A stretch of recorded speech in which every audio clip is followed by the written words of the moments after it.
Iya. Karena mereka itu rata-rata stunting comel diistilahkan. Tinggi kandungan zat besinya. Yang jelas nyaman lah. 2008 Oh, 2008. sampai sekarang.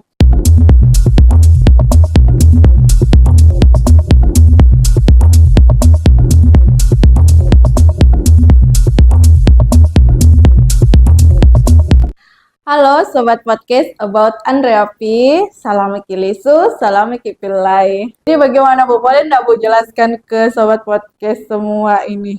Direktur apa ini?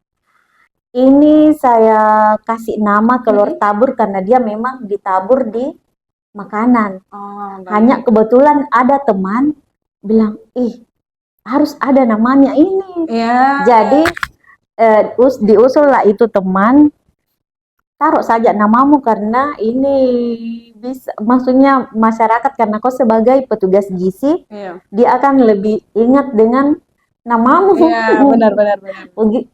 Di situ awal mulanya. Ini kan dia dalam bentuk serbuk ya. Cara mengkonsumsinya bagaimana Bu?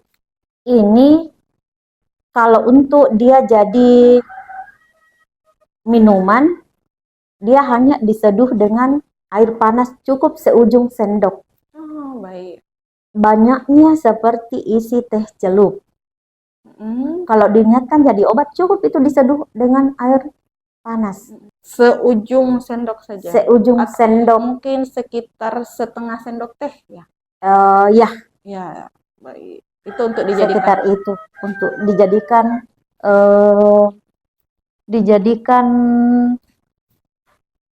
teh, minuman hangat. Tapi walaupun itu segitu juga dicampur di telur. Oh, Kan kita telur. setiap hari konsumsi telur. Toh? Jadi itu saya sekarang di rumah, kalau makan telur, makan Indomie, wajib ada kelornya. Ya. Ini digencarkan, ini kelor di Andreapi sejak tahun 2019. Ya. Di semua desa diharapkan semua rumah punya pohon kelor. Semua lintas sektor waktu itu bergerak.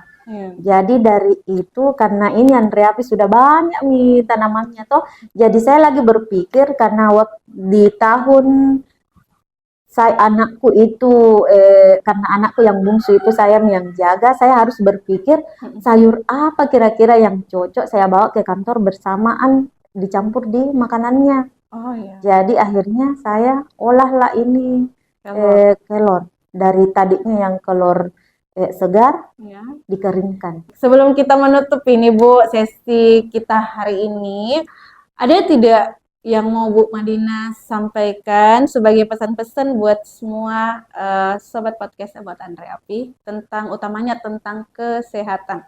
Ayo kita manfaatkan makanan lokal yang ada di sekitar kita. Contohnya pohon kelor. Kalaupun itu bukan dalam bentuk kering, bisa dalam bentuk basah. Walaupun satu porsi itu kelor cukuplah sejumput dicampur di telur. Ini manfaatnya juga, baik itu kelor yang basah atau yang kering, bisa mencegah alergi telur pada anak.